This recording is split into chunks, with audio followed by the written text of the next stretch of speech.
নতুন আরেকটা ভিডিওতে আপনাদেরকে জানাচ্ছি স্বাগতম। তো আজকে যে ভিডিওটার উপর রিঅ্যাকশন দিচ্ছি সেটার টাইটেল হচ্ছে নিষেধাজ্ঞা শেষ, পাকিস্তান পাবে স্টেলথ যুদ্ধবিমান। তো পাকিস্তান চীন থেকে এই মডেলের যুদ্ধবিমানটা পাওয়ার যে বিষয়টা, এইটা বর্তমানে মিডিয়াতে খুবই ভাইরাল, স্পেশালি বাংলাদেশে। তো যে ভিডিওটির উপরে আমি রিঅ্যাকশন দিচ্ছি সেটি মূলত 2 বছর আগের ভিডিও, বাট এরপরে এখনো খুবই প্রাসঙ্গিক। তো কিভাবে কিনবে, কেমনে কিনবে, তার বিস্তারিত এই ভিডিওতে দেখব। অনেকে বলছে যে এই যুদ্ধবিমান কেনার বিষয়টা ভারতকে খুবই চিন্তায় ফেলে দিয়েছে। তো চলুন একবার দেখিয়াছি যে পাকিস্তান সমস্ত নিষেধাজ্ঞা কাটিয়ে এখন এই যুদ্ধবিমান কেনার জন্য প্রস্তুত। চলুন ভিডিওটি শুরু করি। Let's go. 1 2 3।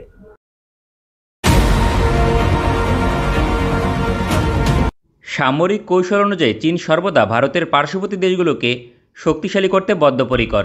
আচ্ছা, 2020 সালের পূর্বে দক্ষিণ এশিয়া আকাশযুদ্ধে সবচেয়ে আধুনিক যুদ্ধবিমান ছিল পাকিস্তানের F-16 ব্লক 52+। পরবর্তীতে এই আধিপত্য চলে যায় ভারতের নিকট, কারণ দেশটি 2020 সালে ফরাসি রাফাল যুদ্ধবিমান ডেলিভারি পায় এবং পাকিস্তান সীমান্তে মোতায়েন করে।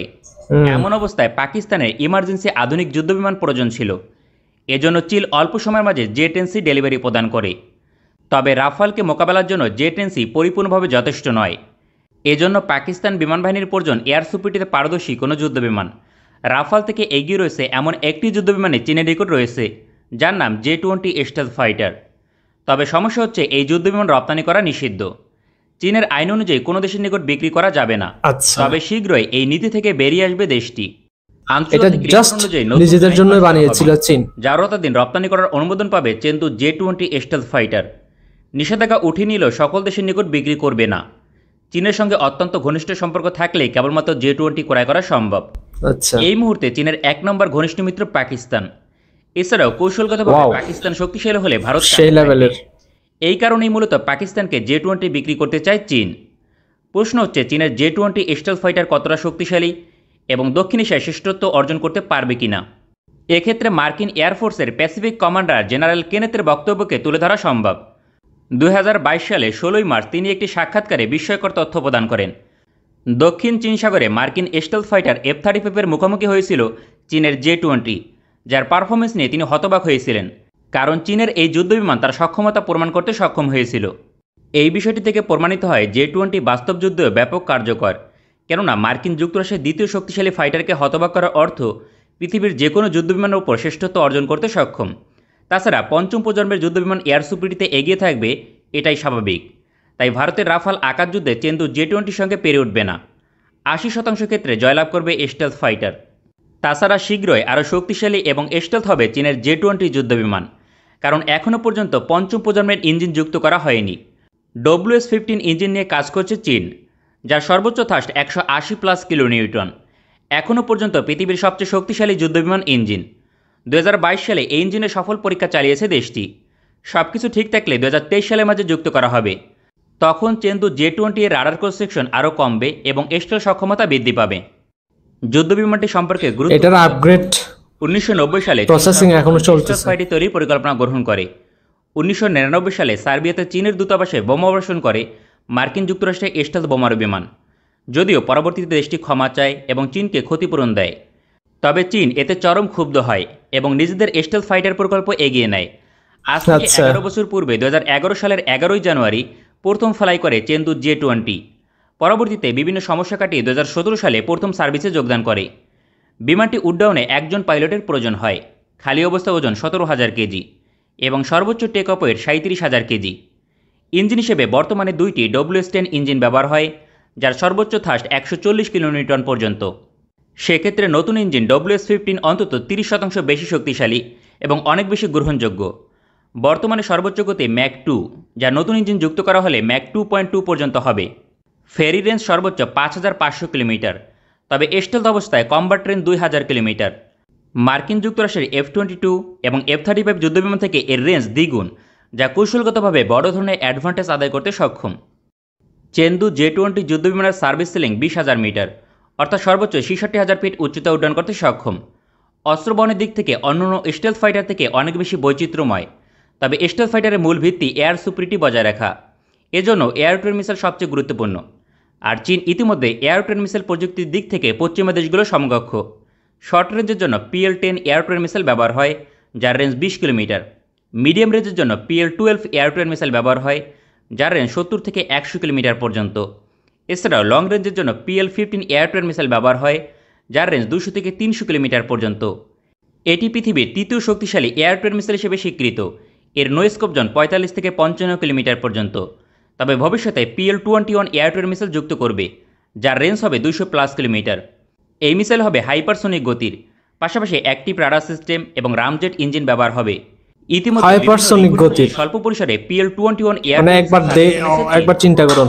রাডার হিসেবে ব্যবহার হয় KLJ-5 অ্যাক্টিভ রাডার সিস্টেম, যার রেঞ্জ সর্বোচ্চ 350 কিলোমিটার। 3 স্কোয়ার মিটার টার্গেটকে এই দূরত্ব থেকে শনাক্ত করতে সক্ষম। অর্থাৎ ভারতের 90% যুদ্ধবিমান এই দূরত্ব থেকে শনাক্ত করতে পারবে চেন্দু J-20 ফাইটার। এছাড়াও আধুনিক ইলেকট্রনিক ওয়ারফেয়ার সিস্টেম রয়েছে, যা পৃথিবীর অন্যতম শক্তিশালী। সামগ্রিকভাবে J-20 একটি অসাধারণ এয়ার সুপারিটি ফাইটার, তা নিয়ে কোনো সন্দেহ নেই। এর সঙ্গে নতুন ইঞ্জিন এবং রাডার সিস্টেম যুক্ত করার পর অপ্রতিদ্বন্দ্বী একটি ফাইটার হবে, যা মোকাবেলা করা ভারতের পক্ষে অসম্ভব। কেননা মার্কিন যুক্তরাষ্ট্রের মতো দেশ এর পারফরমেন্সে হতবাক। এখনও পর্যন্ত 150+ J-20 সার্ভিস এনেছে চীন। প্রতি বছর 40 থেকে 50টি এই ধরনের যুদ্ধবিমান তৈরি করতে সক্ষম দেশটি। সেক্ষেত্রে পাকিস্তানের নিরাপত্তায় ইমার্জেন্সি 2025 সালের পূর্বে 1 থেকে 2 স্কোয়াড্রন J-20 প্রদান করতে পারে চীন। 36টি J-20 পেলে ভারতের উপর শ্রেষ্ঠত্ব অর্জন করতে পারবে পাকিস্তান বিমান বাহিনী। তবে পাকিস্তান ছাড়া আর কোনো দেশ এই বিমান পাবে বলে মনে হয় না। তবে আরব দেশগুলো চাইলে তা সম্ভব।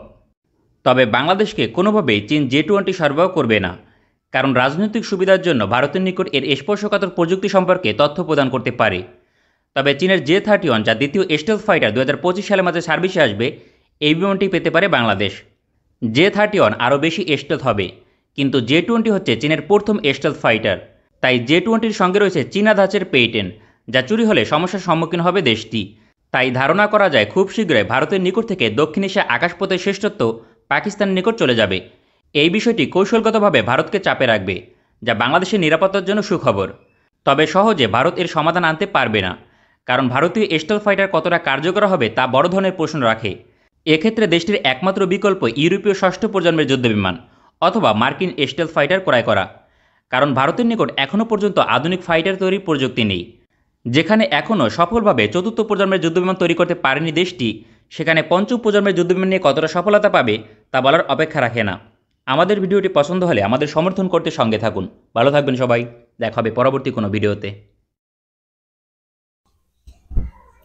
পাকিস্তান মূলত ভারতকে চাপে রাখার জন্য এই মডেলের ফাইটার জেটটা চীন থেকে কেনার প্রিপারেশন নিচ্ছে। এটা আসলে ইন্ডিয়ার জন্য আসলে খুবই অস্বস্তিকর। কারণটা হচ্ছে ইন্ডিয়ার এখন পর্যন্ত সর্বোচ্চ আধুনিক যুদ্ধবিমান হচ্ছে রাফায়েল, যেটি 4.5 জেনারেশনের। তো একবার চিন্তা করুন, এই ফাইটার জেট কি চীনের 5th জেনারেশনের ফাইটার জেটকে মোকাবেলা করতে পারবে? অবশ্যই না, কারণ 5th জেনারেশনের একটা ফাইটার জেটে যে পরিমাণ উন্নত ফিচার থাকে, তো 4.5 জেনারেশনের ফাইটার জেটে ওই সমস্ত ফিচার নাই। থাকলেও কোনো না কোনো দুর্বলতা তো আছে।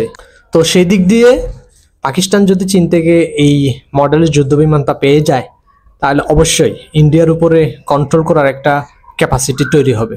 বাট এখন দেখার বিষয়, এই ফাইটার জেটের বিপরীতে ইন্ডিয়া কি অ্যাকশন নেয় বা কি পদক্ষেপ নেয়। ইন্ডিয়াও নিশ্চয়ই বসে থাকবে না, ক্যাপাসিটি বাড়ানোর জন্য জোর চেষ্টা চালাবে।